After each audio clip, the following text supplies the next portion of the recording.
Hello friends, welcome to what could possibly be the last lecture on the tensor module. I hope if not everything, you are able to rather understand how we use the tensor notation, and whenever you come across it in a research article or maybe in your when you are looking closely at the mechanical behavior of material, I hope what you have learned would give you rather an acquaintance, or rather a sense of having come across it earlier, so that you are not totally intimidated by it. So that is one of the reasons why we have this course, so that you are at least get introduced to rather some of the sophisticated concepts which you might come across in your research. Now, in our previous lecture, we began by considering or using vector notations to represent a matrix multiplication, and when we do so, what essentially we are writing is the individual element of the product matrix that we get when we multiply two different matrices. So if we multiply say two different matrices A and B, and we end up having a product matrix of C, now the matrix notation help us rather in representing the individual elements of the product matrix based on the way we how we estimate that individual element from the A and B combination, or the product of A and B matrices.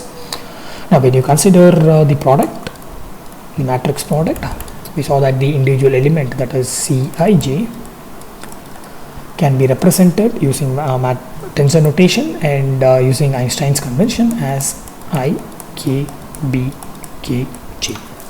So this is how the individual entries of the product matrix C can be expressed by considering the individual entities of the matrix A and matrix B. So here, when you express in this, rather using Einstein's convention, again using the tensor notation, we have identified two dummy matrices, and these two dummy matrices, they vanish off in the L entry of the product matrix, and these two dummy matrices, the key role that they play is rather introducing the summation operation. They introduce, or they allow us to rather sum up, they introduce the summation and help us in the Einstein convention remove the summation indicator or the summation operator from the expression. Now besides that, we also saw when we are taking the product of, instead of two identical matrices or two square matrices, if we are taking the product of a matrix, a square matrix, and that of a column matrix. So B now is assumes a form of a column matrix. This will yield us another column matrix. So this will also be a column matrix.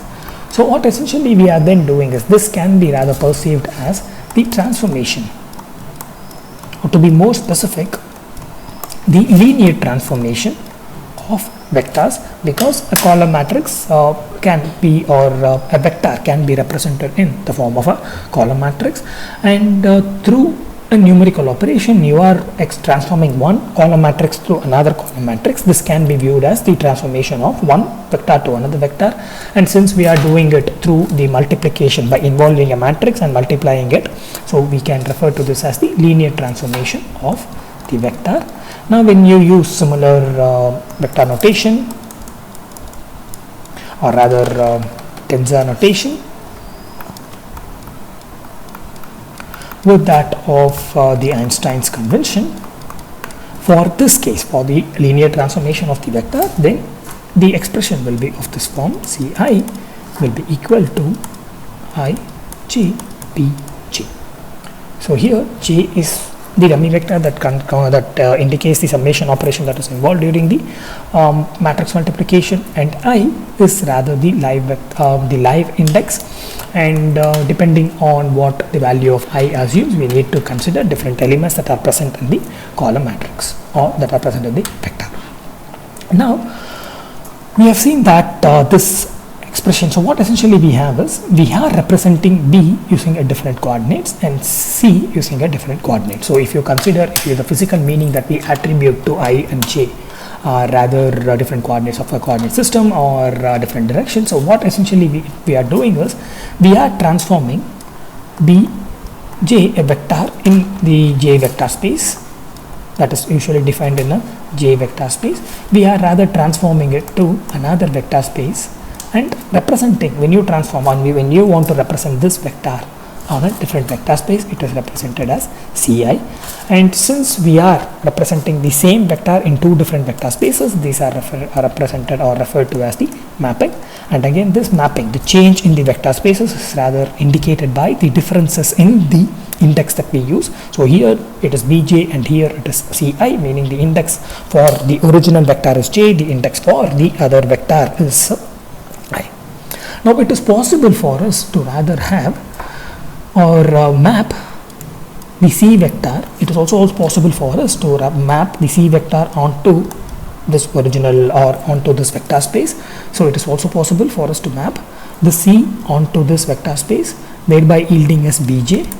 And in that case, what we need to have is, we need to have a different matrix multiplication. We need to consider a product with respect to a different matrix, and that will be of this form here, rather Ci. So what essentially we are now doing is, we are, in this case, we have been projecting or we have been transforming Bj to Ci, and now we are transforming Ci to Bj. We are reverse mapping Ci back to this vector space here, and for that, when you look closely, we are multiplying it with respect to another matrix here. And when you consider the relation between these two matrices that we have considered, that we have that we need to transform one vector to another vector, when you consider the relation between these two matrices, these two matrices, when you want to translate one vector onto another vector, their indices are swapped. In addition to that, these are rather, this matrix here, Aj bar, is the inverse of Aij. So the matrices are swapped, and also they are the inverse of the original matrix that enabled us to transform B vector to that of the C vector. So you are trying, it is possible for us through the tensor notation express the linear transformations of vectors when you want to transform B vector to C vector, and also the vice versa, C vector to B vector. Now the tensor that is required, the second order, so essentially we are transforming the first order tensor to another first order tensor, and for that we require a second order tensor. And the second order tensor, so this has a specific nature associated with it. When you use the inverse of the second order tensor, it is possible for us to rather reverse map the first order tensor, reverse map the vectors. So we can start off with the C vector and then reverse map it to B by using the inverse of the original tensor that we used to rather map B vector to that of the C vector. Now the same can be extended to the mapping or the transformations of tensors, so second order tensors. So when we say we are considering the transformation of the vectors, what essentially we are doing is we are transforming one first order tensor to another first order tensor. So we can also extend it to the second order tensor.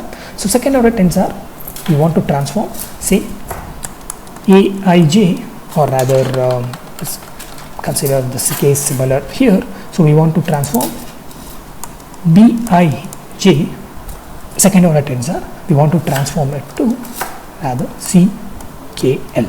We want to transform it to rather a different second order tensor, and this is possible. We can see the pattern here, so we can see what is required to be done when we want to transfer or transform a first order tensor to that of another first order tensor. Now we want to do the same using the second order tensor. So for this case, when we want to do this operation, we need to then involve a fourth order tensor.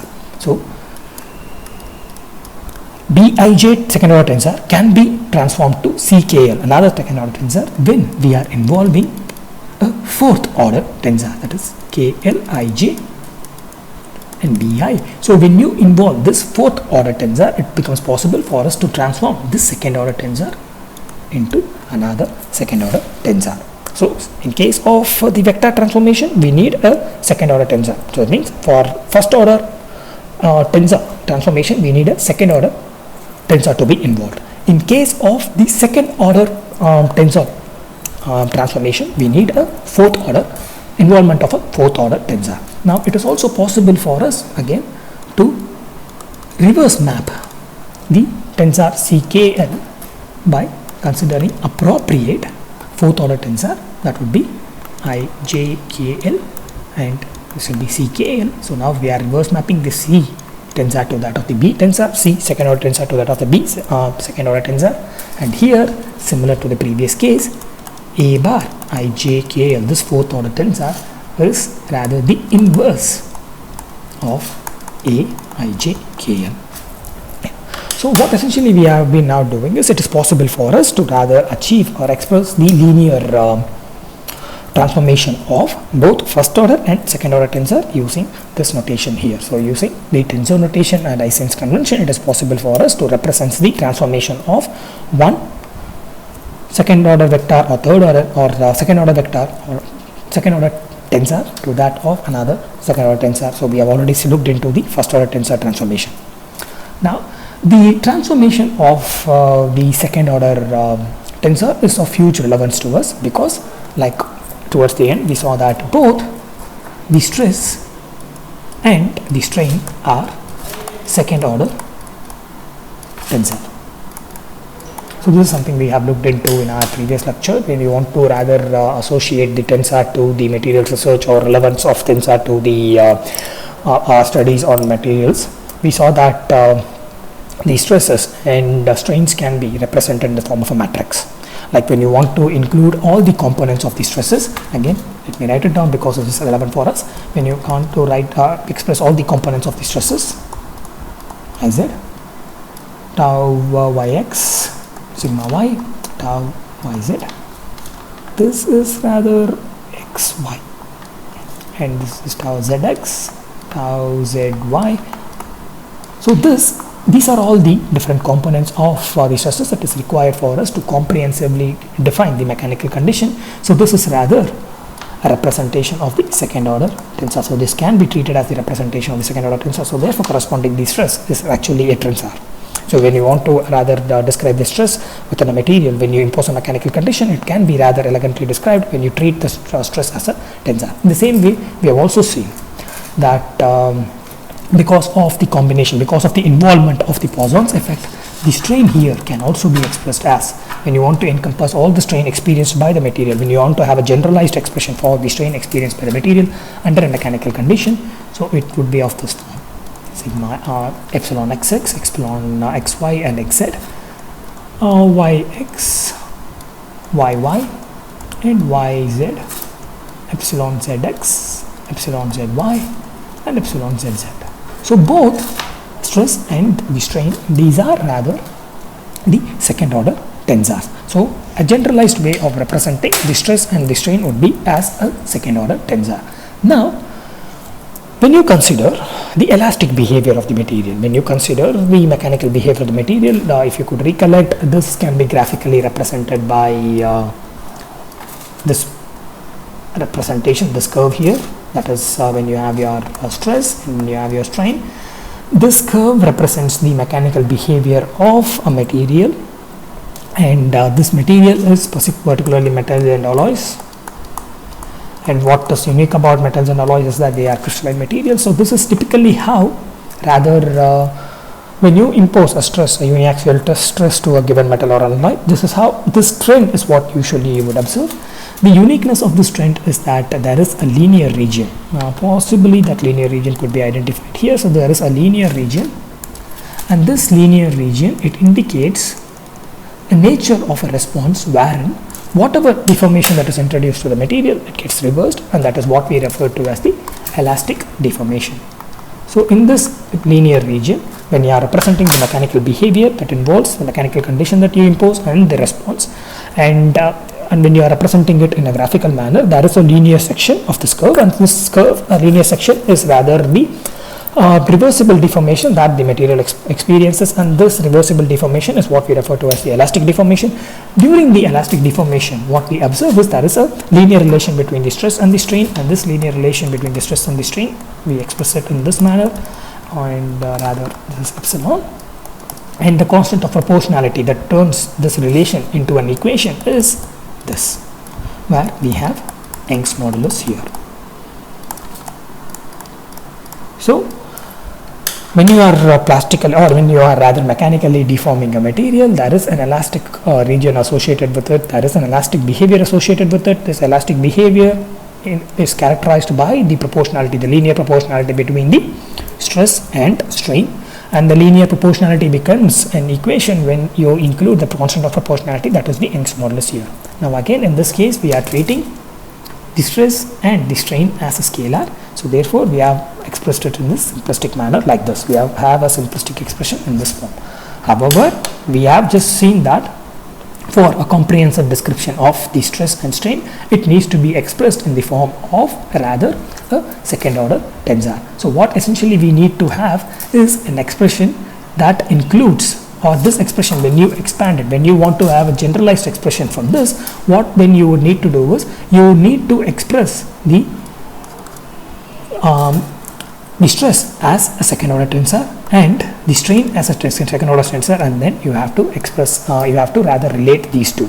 You have to rather relate these two in order to rather expand this simplistic expression in a generalized manner. When you want to have a generalized representation of this simplistic expression that characterizes the elastic behavior, then you need to treat your stress and strain as a tensor, particularly as a second order tensor. Now we saw that when we have even in the earlier moments of this lecture and also in the previous lecture, when we saw that when there is a product of rather tensors, second order tensors that are involved, when there is a product of matrices that are involved, the tensor notation helps us rather express it in an elegant way in such a manner that each elements of the product vectors are being captured. So that is what we looked into in this previous expressions.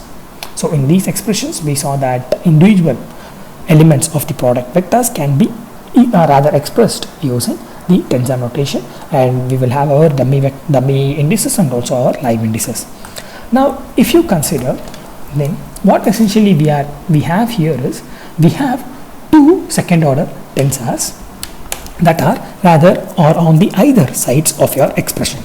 So in this case we have one second order tensor that is stress and the other second order tensor that is strain, and these two second order tensors are at the either end of the expression. So we have one second order tensor at the one end of your equation, the other second order tensor at the other end of the equation, and what it then essentially is what we are considering when we are considering or when we are discussing about this relation here.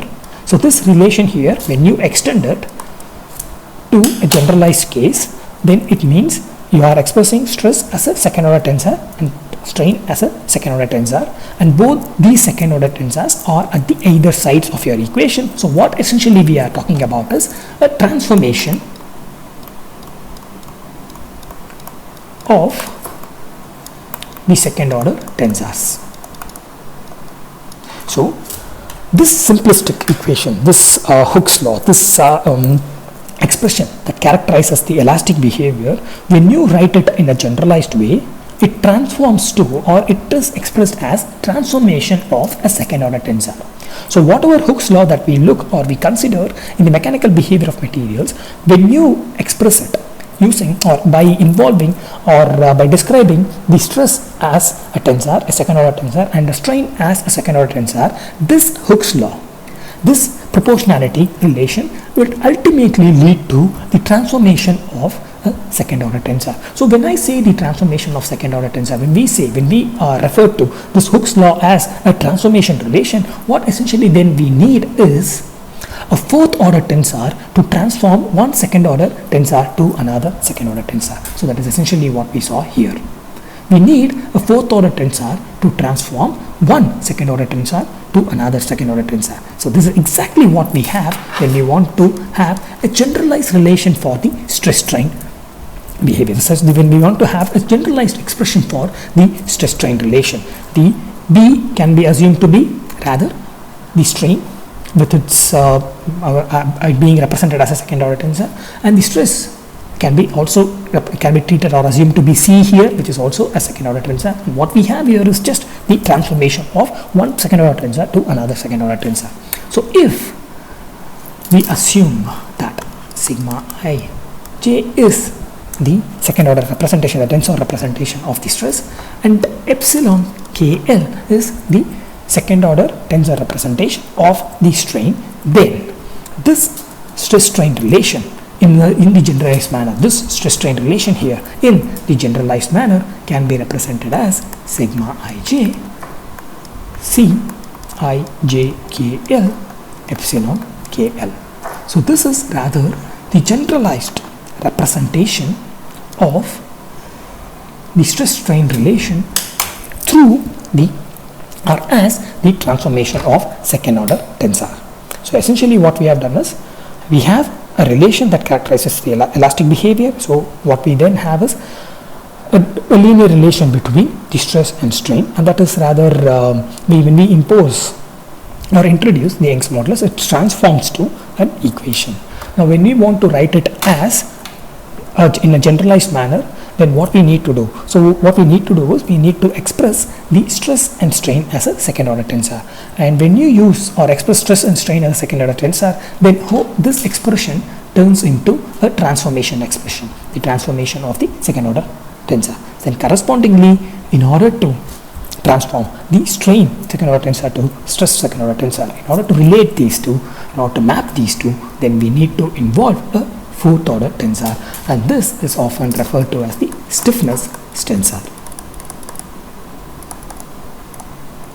So whenever you come across any articles on that describes the elastic behavior or that wants to describe the stress strain relation, the way it would be represented will be of this form, and this is the most generalized way of describing the stress strain relation in the elastic limit, and this fourth tensor is what we refer to as the stiffness tensor that transforms or that relates the stress or that will allow us to estimate the stress from that of the strain. So that transforms the second order strain tensor to that of the stress tensor.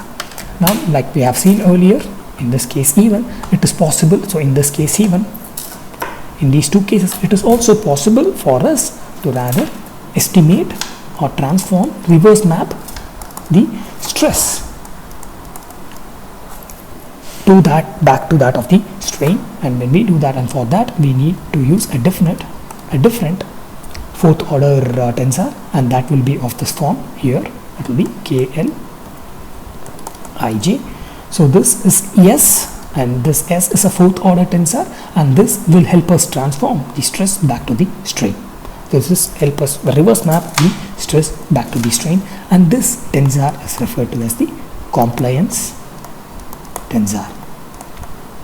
So now we have the generalized expression for the stress strain relation that involves the stiffness tensor, which is the fourth order tensor, and in this case we have a compliance tensor that reverse map the stress second order tensor to that of the strain second order tensor.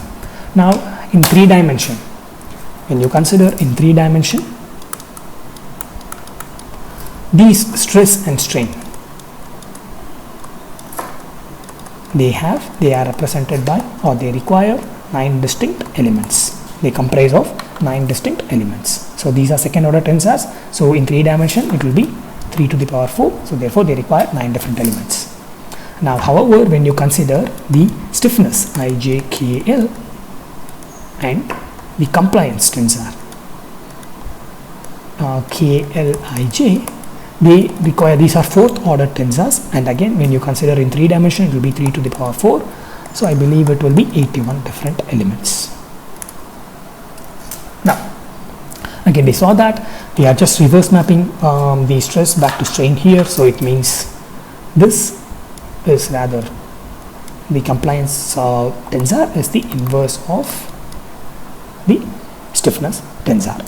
So what essentially we have done is we have looked into the generalized way of expressing the stress strain relation using the second order through the fourth order stiffness tensor. The reverse is also possible, so that means we are involving fourth order compliance tensor. So this fourth order tensor, it requires rather 81 elements, whereas in case of the stress and strain, which are the second order tensors, they have 9 elements each. Now writing down 81 elements would be straightforward had it been a second order tensor, because second order tensor alone can be expressed in the form of a matrix. Now when you move away from the second order tensor, what it essentially means is that when you consider say for instance a third order tensor in 3 dimension, so what essentially it means is we are considering, or we are building a 3D matrix of dimension 3 cross 3 cross 3. So this is what it essentially means when we are saying that we consider a third order tensor. So third order tensor means the way of writing down the third order tensor would be a 3-dimensional matrix, and the dimension of this 3-dimensional matrix would be 3 cross 3 cross 3. So it requires 27 elements.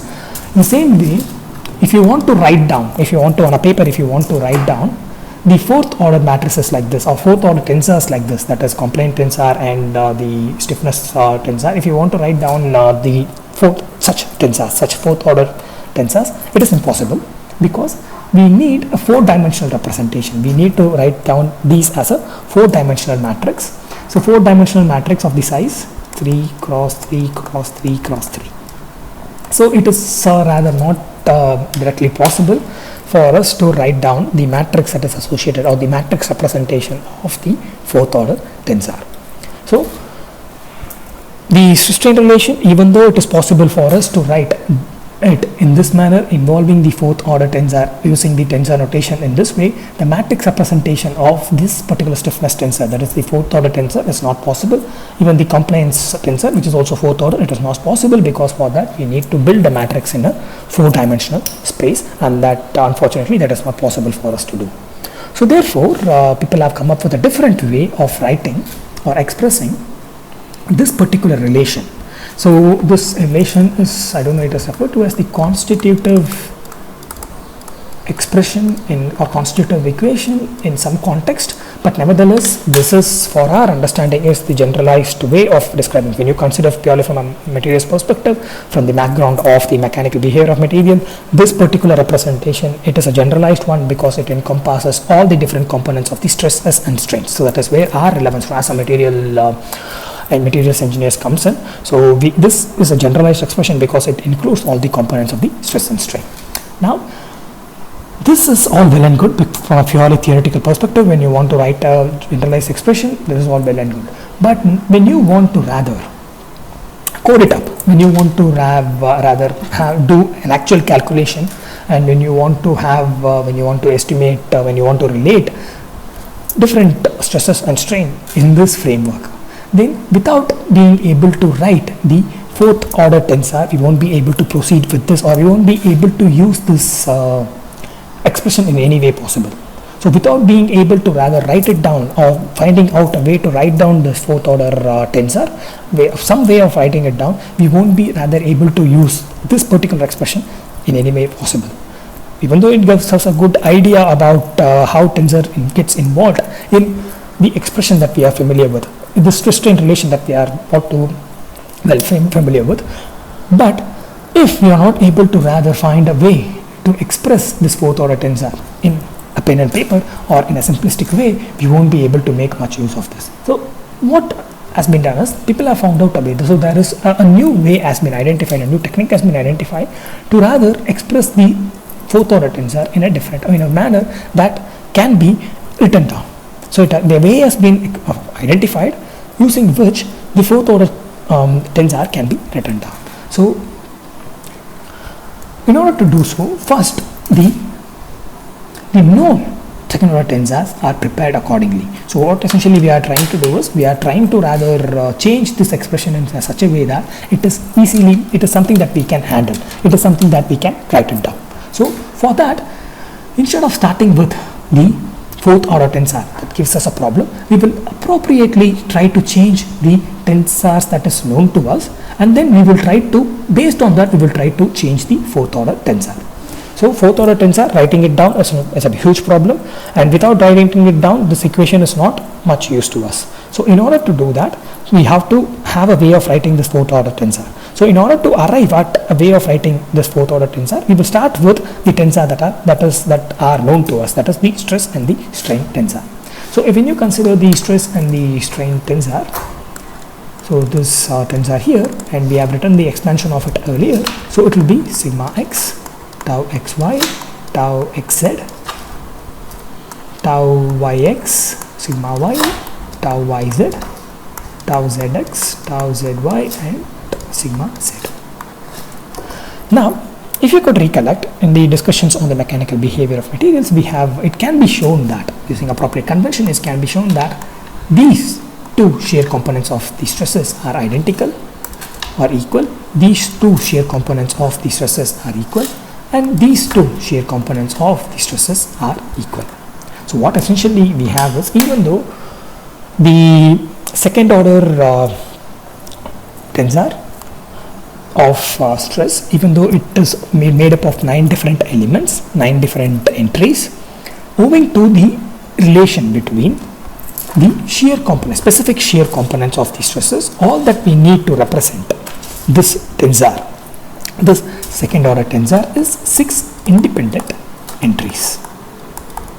Again, even though given the nature of this stress and given the way we have expressed it, that is as a second order tensor, even though this representation demands 9 entries, because there is a relation that exists between the different entries, because there is an equivalency that exists between the different entries, and there is a dependency that exists between the different entries, when you consider the independent entries, all that we need is 6. So therefore, not all the 9 is necessary, but just the 6 is sufficient. So this 6 can be represented. So when you write down this different 6, it will be sigma x, sigma y, and sigma z, tau xy, tau yz, and tau zx. Now all these 6 can be represented as a column matrix in this form: sigma x, sigma y, sigma z, tau z, or rather tau yz, tau xz, and tau xy. So all the 9 entries that contribute to the second order representation of the stress, or the second order tensor representation of the stress, there is an interdependency associated with them. So we have just identified the 6 independent entries, and these 6 independent entries now can be represented in the form of a column matrix, and that is what we see here. In the first 3 rows of this column matrix, they are the normal stresses, and the next 3 are the shear components of the stresses. Now what essentially we have done is, we have transformed the second order tensor to that of a column matrix. So essentially we have transformed the second order tensor to that of the first order tensor. Now it is possible also for us to rather transform the strain in the same way. So the strain as a second order tensor,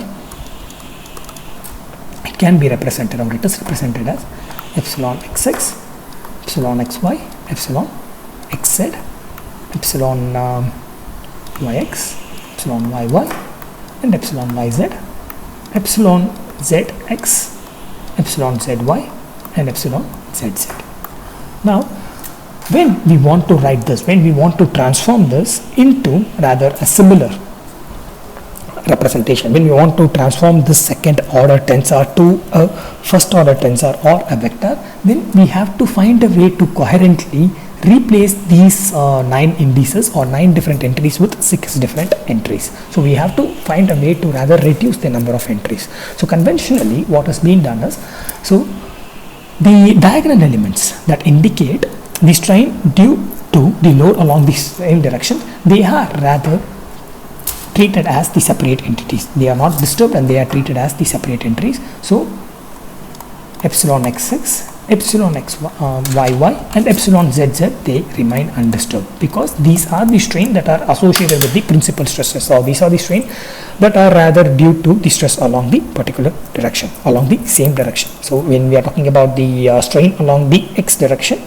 this strain is rather exclusively caused by the stress also along the same direction. So epsilon xx is strain along the x direction caused by the stress along the same x direction. So these are not, so these are rather the principal strains, so they are not bothered much.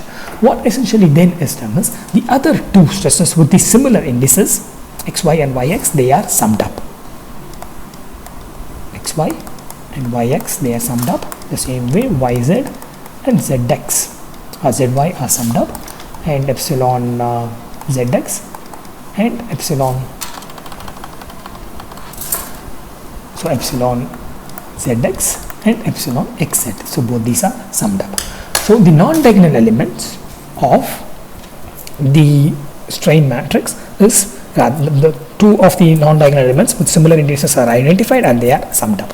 So what essentially then we have done is, we now have three strain that are more or less can be referred to as the principal strain because they are along the loading direction, and we have three shear strains that are they have the mismatch in the index, and there is a deviation when you consider the strain direction and the loading direction. There is a disparity, and therefore we sum those up. And when we do that, we have reduced from 9 elements or 9 entries to that of the 6 entries. And this can be represented as, so we have reduced from 9 entries to 6 entries, and often these summations are replaced by gamma xy, and these summations are replaced by gamma yz, and these are represented by gamma xz. So what we now have is, from the 9 different entries that constitute the second order strain tensor, we have from the 9 different entries we have reduced to, or we have brought down to, from the 9 we have brought down to 6. Now this 6 can be represented similar to that of the stress. These 6 entries of the strain can be represented as a column matrix. So this can be represented as epsilon epsilon xx, epsilon yy, epsilon zz, and we have gamma xy, gamma yz, and gamma xz. So we have to write it down in the right order, so it will be gamma yz, gamma xz, gamma xy. So we have to write it down. What we have done is, we have now expressed the second order tensor of the strain as a column, rather as a column matrix that includes all the 9 elements but in a specific manner. So when we say that the 9 elements that constitute the strain tensor is that it rather is reduced to 6, what essentially we are doing is, we are clubbing two strains components of similar indices, so that we are able to reduce the 9 to 6, and this 6 is now rather written in the form of a column matrix. So then what essentially we have done is, we have now represented the strain as rather a column matrix, or we have now represented the strain as a first order tensor. So the strain as a first order tensor can be J. In the same way, the stress as a first order tensor can be I. So we now have the stress represented as a first order tensor and the strain represented as a first order tensor.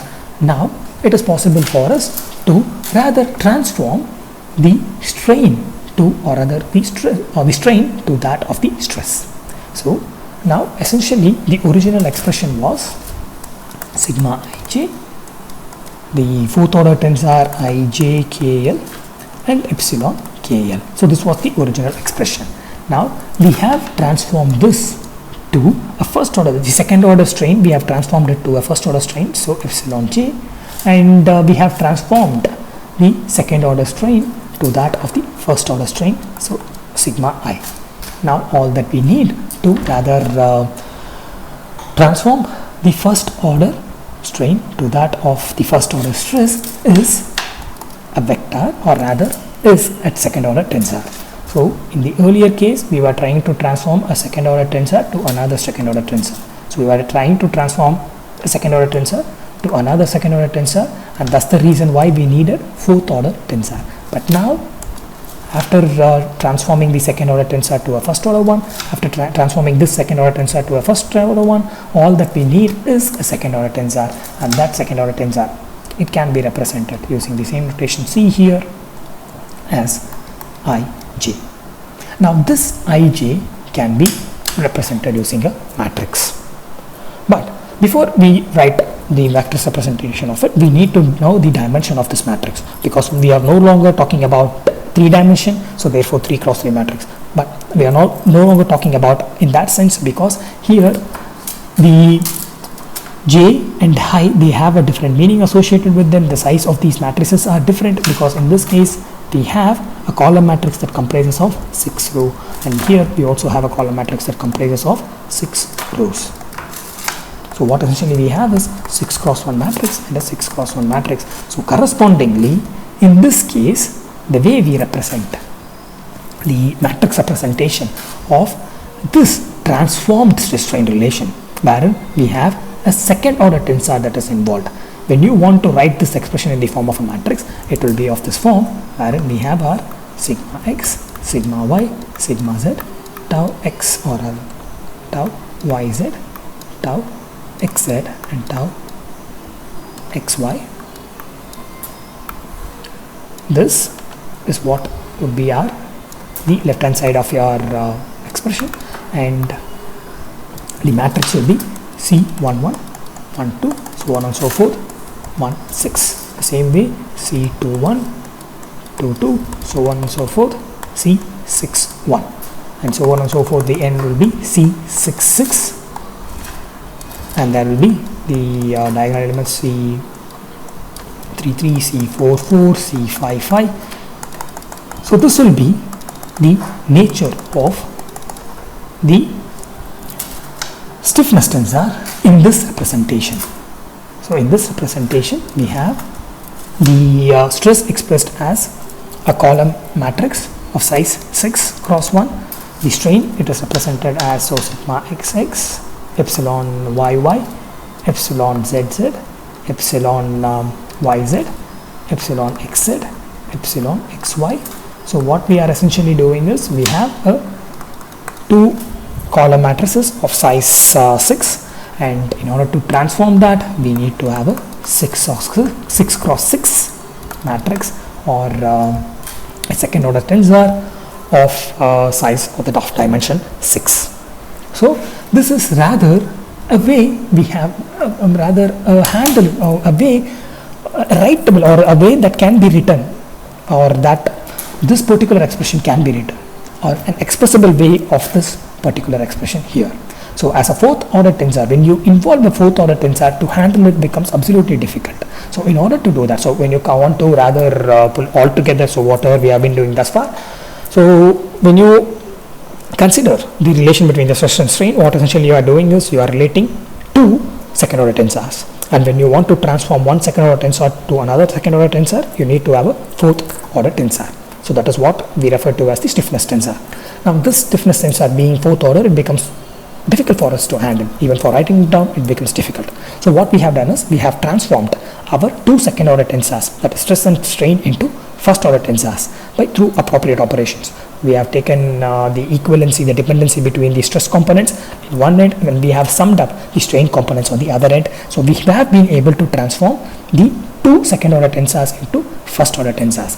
And once we have been able to transform them to first order tensor, then in order to transform these two, in order to relate these two, the first order strain tensor and the first order stress tensor, all that we need is one second order tensor, and that second order tensor is what we have here, and that tensor is of the size 6 cross 6 matrix.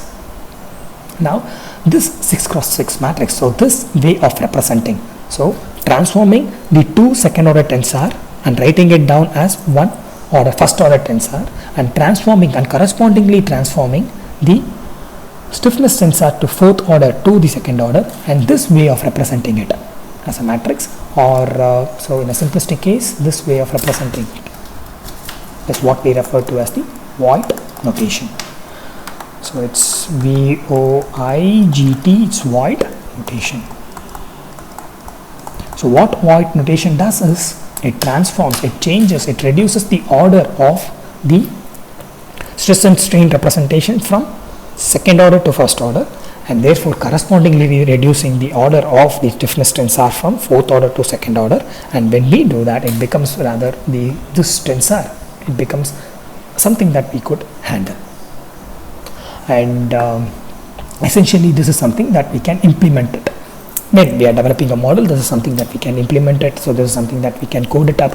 This is something that even this essentially is a matrix multiplication. So through Voigt notation, it is possible for us to write this expression. So it is possible for us to handle this expression computationally. So this is what the relevance of the tensor notation, or the involvement of tensor rather becomes complete when you are considering from a material's perspective, what it allows us to do is it allows us to comprehensively handle the stress and strain. And it does also allow us to relate these two and through appropriate tensors, and this is rather the generalized way of representing it. Now, since we would like to wind this lecture up this lecture up as or in a way of completing the discussion on tensors, the one key component or one key takeaway point we need to understand is, while these two are, so this indicates this particular tensor here, the column tensor or the column, this first order tensor here, it indicates the mechanical condition that we impose. So we need to, so again, in order to bring this all together and tie it up to the materials world, so this tensor here, what it represents is a mechanical condition that the material experiences. So this here is the response of the material. So this tensor here, it rather captures the response of the material. So what this tensor is all about is, the stiffness tensor is all about is the property of the material. So you have because of the nature of the system, because we want to have a generalized representation of the mechanical condition, the generalized representation of the response, we have involved the different tensors. So because we have different components of the stress, the tensor representation is required. Because we have different strain in different directions, or the strain because of the Poisson's ratio comes up in different direction, we need the tensor representation of the strain as well. Because of the components, we need the tensor representation of the stress. Because of the involvement of the Poisson's ratio, involvement of the deformation in a different direction other than the direction along which the stress is imposed, we need the representation, the tensor representation of the strain. Physically, why do we need the tensor representation of the properties of the material? What does this particular tensor depends on when we consider that this is a property of the material? So what essentially this particular tensor, it reflects the anisotropy associated with the material. So when you consider rather crystalline material, the properties associated with the crystalline material, particularly be it Young's modulus or any other such mechanical properties, the properties associated with it varies with the direction, varies with the orientation. So that anisotropy is rather elegantly, it can be introduced into the formulation, into the theoretical formulation, into the framework, into such a discussion through this second order tensor here. So that is the relevance of this tensor representation to the actual materials research, or to actual consideration, actual discussion that we have in the context of materials. So we saw that in our initial discussions on the mechanical behavior, when we impose a stress to the material, when you impose a load to the material, it can be dissociated into the components, and only then you will be able to gain a comprehensive understanding. Because we have dissociated into the stress or the load that we have imposed into a components, we need the tensor representation of the stresses. Because we have to dissociate the imposed load into different components to understand the behavior. We have dissociated it. It's no longer a single scalar value. It has different components associated with it. So therefore, the tensorial representation of the stress is required. And in the same way, when you impose a stress along the x direction, there is a resulting strain along the y direction because of the Poisson's effect, and also along the z direction. So therefore, the Poisson's effect brings about all the direction into play. So there are different components of the strain as well for a given loading condition. So therefore, we need to have a tensor representation of the strain as well. So these comes from the mechanical condition and the response of the behavior of the material. Now, when you consider the matrix that is relating it, the second order tensor that is relating these two, that is the stiffness tensor, and this stiffness tensor includes, or it talks about, it quantitatively introduces the anisotropic behavior of the material. So what I mean by the anisotropic behavior is the mechanical property of a material given depending on the direction it would vary. So if you could recollect, we have our closed path, we have our closed packed direction, we have our closed packed planes. So depending on which plane and which direction we are focusing on, the mechanical properties for certain material would vary. So those are referred to as the anisotropic materials, and that anisotropy is rather captured in this particular matrix. So therefore, this generalized expression of the stress-strain relation, it includes both the components of the stresses and strains, and also it includes the anisotropic behavior of our crystalline material. So depending on how we describe this matrix, how we describe particularly the stiffness tensor, this matrix here, we will be able to distinguish or we will be able to rather formulate this constitutive equation for FCC system, BCC system, any specific material, we will be able to formulate it. So that is rather the generalized nature of this constitutive expression, generalized way or nature of involving the tensor to represent both stress, strain, and also the stiffness. So it gives us rather a comprehensive way and a quantitative way of describing the mechanical behavior. It also talks about the anisotropy introduced or associated with this material. So with this, we will wind our discussions on tensor, and possibly I hope that the terminologies that we learned in these lectures and the way we have considered these different representations, they might be helpful while you come across such expressions during your research or in some research articles or while pursuing your hires. So we will be looking into different aspects or different techniques associated with the materials research in the subsequent lecture. With this, the discussion on the tensors will be winding up. Goodbye.